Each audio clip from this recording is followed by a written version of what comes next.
এই যে আমাদের গাছের টমেটো আমি তুলে নিচ্ছি। দুই একটা সবজি ঘরে পাওয়া গেলে ভালোই লাগে দেখতে। এই যে টমেটোগুলো বাড়িতে ধরেছে, যে সুন্দর পেরে নিচ্ছি, পেকেও গেছে সুন্দর।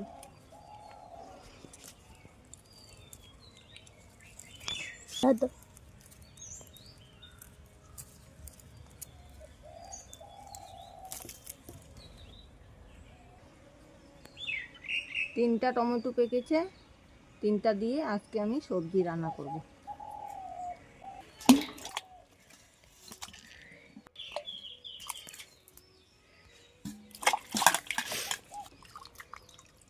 কচলাইয়ে ধুয়ে নিছি পটলগুলোকে।